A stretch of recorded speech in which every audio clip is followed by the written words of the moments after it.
Nonito Donaire versus Reymart Gaballo. I love this fight. Like it. I like that Donaire is in action. I also like that he's in action the same weekend as John Riel Casimero. I also like that Inoue is fighting on Tuesday. So if we can't get undisputed at 118 right now in 2021, at least these guys are fighting on the same weekend within 3 days of each other leading up to 2022. So if we don't get it in 2021, hopefully we get undisputed at 2022 because there's no reason for us not to get it.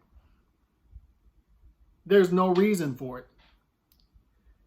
Hopefully they can make those fights happen in 2022. Reymart Gaballo stands in the way. Good fighter, undefeated fighter, high KO percentage, but a virtual unknown. So we don't really know what we're going to get because this is a big step up for him from where he's been fighting. Big step up in competition. Virtually, really inexperienced compared to Donaire. Donaire has a huge experience gap against Gaballo. What Gaballo has is he likes to come forward. He likes to fight on his front foot. Good upper body movement. Works behind the jab. And likes to get inside and throw combination punches. And that's going to mix well with Donaire, who will fight off the front or the back foot. Can do either. Can back Gaballo up in spots. But can also pot shot him to death and use his lateral movement. However, that brings up a point. What Donaire accomplished earlier in 2021 by winning a bantamweight title at 39 years old in a division in the lower weight classes where it's not favorable for older guys. Why is it not favorable for older guys? It's not favorable for older guys because the output in these divisions is high. These guys fight at a fast pace. That's not favorable for a guy who's 39 years old. So for him to beat Ubali, an undefeated fighter, and win a legit championship at 118, after having a tough fight with a pound-for-pound guy in Inoue, coming off of that fight, what Donaire is doing right now is extremely impressive, and he's adding on to his already Hall of Fame career, his already Hall of Fame resume by what he's doing at 39 years old. He's now a two-handed fighter, so he's adding to his repertoire late in his career. Brilliant career, one of the best fighters of this era. And this could be a tricky fight for him, right? Because it's one of those trap fights that Teofimo Lopez just had, where you have a great win, you're looking forward to other big things, and in between that, you have this guy.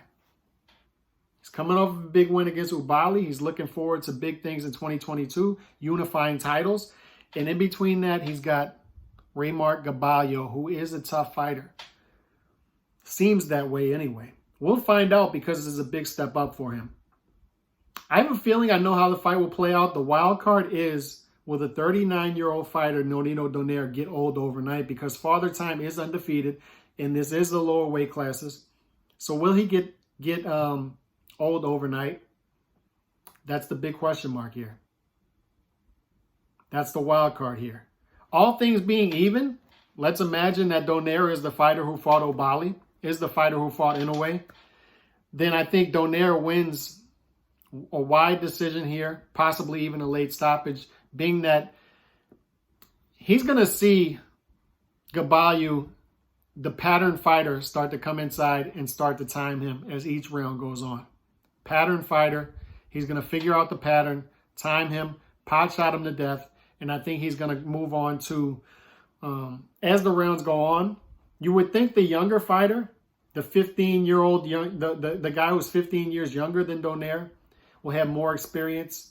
We'll have more legs late in the fight, and we'll have more success. It could be the opposite, though. It could be the more experienced fighter will start to time the pattern fighter, and Donaire will have more success as the fight goes on. So that's the question that we're going to find out. Who has more success as each round goes on? Will it be the younger fighter with fresher legs, or will it be the more experienced fighter who will be able to time the younger and less experienced pattern fighter? That's what we're going to find out. I tend to think that Donaire is going to have his way in this fight and win by decision. But Gaballo is going to give people more than they're expecting. Vegas is giving him credit. He's not as big of an underdog as Kambosos was against Teofimo. He's only like a plus 275 underdog. So Vegas is giving this guy credit. They see something in him. And I do as well. I think he's going to give Donaire a tougher fight than people are expecting. Though I don't think Donaire is going to walk over this guy. But I think Donaire does pass the test. And big things are coming for him in 2022 if that happens. Casemiro fights this weekend. He should win. Inoue fights on Tuesday. He should win. And if those guys win, they need to start unifying titles in 2022. Hopefully that happens. Big things happening at 118. Big fighters at 118. Let's hope they all win this weekend and move on to bigger and better things. I got Donaire by decision. Possibly late stoppage, but decision in this one. But Gaballo is a good fighter, man. He's a good fighter. Show him respect. God bless. Peace.